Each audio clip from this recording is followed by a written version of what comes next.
Travis the Chimp, a Pseudo news story. M.Megaceros, March 5th, 2002. It's been said that humans and chimpanzees share 99.9% identical DNA. So close is the connection to chimps that beings from another planet conducting an anthropological survey would probably conclude that humans are the third family of chimpanzees, that humans are nothing more than a large-headed, hairless branch of the chimp family. In truth, it will surprise no one to learn that the human species is indeed considered a branch of the great ape family tree. Thousands of chimps live among humans. They exist in captivity, in research labs, zoos, show business, and private homes. Here's some other facts pertinent to the following story. At least 10% of American adult humans are currently taking anti-anxiety drugs. I suspect that close to 100% of American humans sate their anxiety in isolation in consumer culture and yummy convenience food. Travis was just such an American.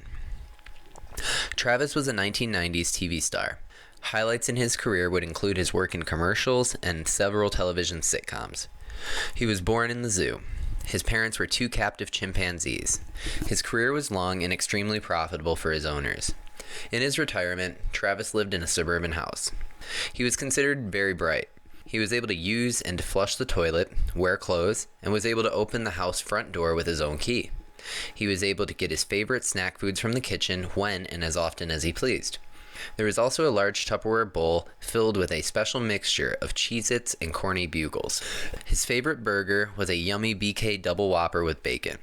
He would often raid the freezer for pints of Haagen-Dazs double butter pecan ice cream.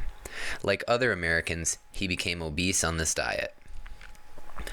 Travis loved to go shopping with his, quote, mother, that is to say, his owner. They would spend hours at the mall, greeted by smiles from his fans. He would log into the web and had a special fondness for conducting Google searches.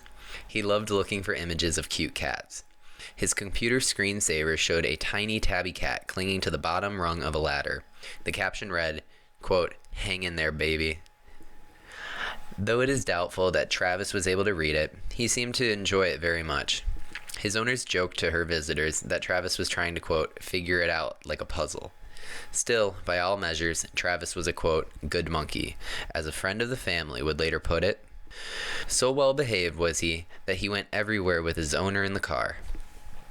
Travis liked to play Xbox games, watch baseball, and go to the shopping mall. He was particular about his outfits and often spent time studying his appearance in a full-length mirror.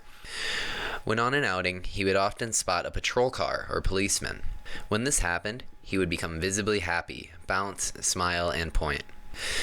He probably felt a fondness for the kind, uniformed guards on the stage sets, where he worked for so many years. These network employees would often keep candy in their pockets to give to the ape. Travis loved firemen too, but he had a special fondness for the men in blue. In short, Travis had become civilized. He was living the good life. A dream come true. American freedom in its purest form.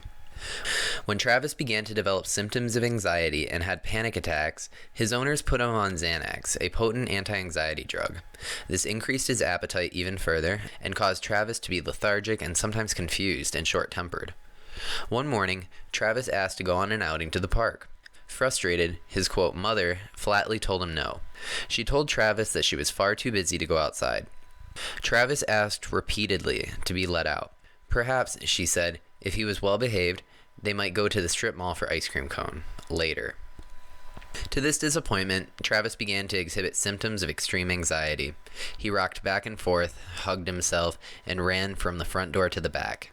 His, quote, mother became even more stern with him and threatened the usual punishments. Travis unlatched the door lock and ran outside. His, quote, mother tried to block his escape. In her desperation to control the animal, she grabbed a butcher knife and a garden shovel. Later, in recounting the tragedy to the authorities, she added that she needed the tools, quote, for my protection. When Travis refused to be subdued, she stabbed Travis in the chest with a knife, several times. In retaliation, Travis viciously attacked her, ripping and biting her face and hands. A passing driver honked and chased the chimp away from his victim. Using his brand new silver Tahoe LT Special Edition SUV, the driver chased Travis away and down the leafy street. When police arrived, Travis is said to have becalmed himself and smiled sweetly as he approached the police cruiser. Travis calmly reached for the door handle and opened the patrol car door to see the nice policeman and perhaps receive candy. The officers shot 160-pound Travis with their .40 caliber duty pistols without hesitation. Witnesses say that Travis tried desperately to drag himself back to the protection of his, quote, mother, as police fired the killing shots into the animal. Media stories featured the usual rounds of interviews with shocked neighbors and relatives. Travis was said to have been a, quote, quiet monkey, very nice and polite. Other than that, he was said to be a good, quote, boy. Most news stories concluded their narratives with understandable pronouncements that wild animals should never be expected to become fully domesticated. In fact, Travis's chimpanzee mother was also shot and killed following an escape attempt in 2001. Wild creatures, newsreaders inform us, will never fully submit to domesticated life, as humans have so willingly done. The more thoughtful of these programs are quick to remind us that apes can only truly thrive and be happy in the wild, in quiet group settings, in the habitat where they evolved. We should not be surprised when a domesticated anthropod like Travis goes mad on a violent killing binge. Their analysis, though often interesting, stops short, saying that although we humans are very close kin to chimps, humans are totally different in their basic needs. When a domesticated human becomes madly violent, it is merely a personal failing.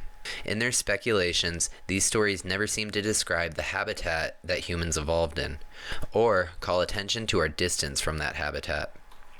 On the contrary, humans, it is implied, truly belong in towering glass and stone cities, surrounded by large and small machines, and somehow human lives are enhanced and refined by isolation, competition, routine, and small personal humiliations. These stories never seem to make the connection with mass killings like the one at Columbine High School or Virginia Tech.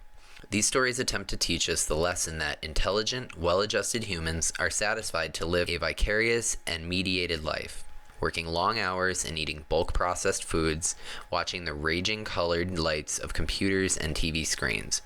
It is perfectly normal to have one's ears flooded by the blaring din from electric amplification, both day and night. Our basic, fundamental needs are so vastly different than those of our closest cousins, the chimps, that criticizing our own domestication is irrelevant, not worth mentioning. In other words, domestication of apes is disastrous in all cases, except in that of human beings. For humans, domestication is just fine.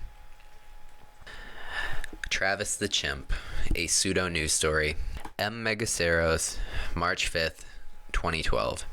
Original text. I saw several stories about the incident in the news in 2010, and something about the tone of the reporting got under my skin. I resolved to write my own version of the, quote, facts. The anarchistlibrary.org.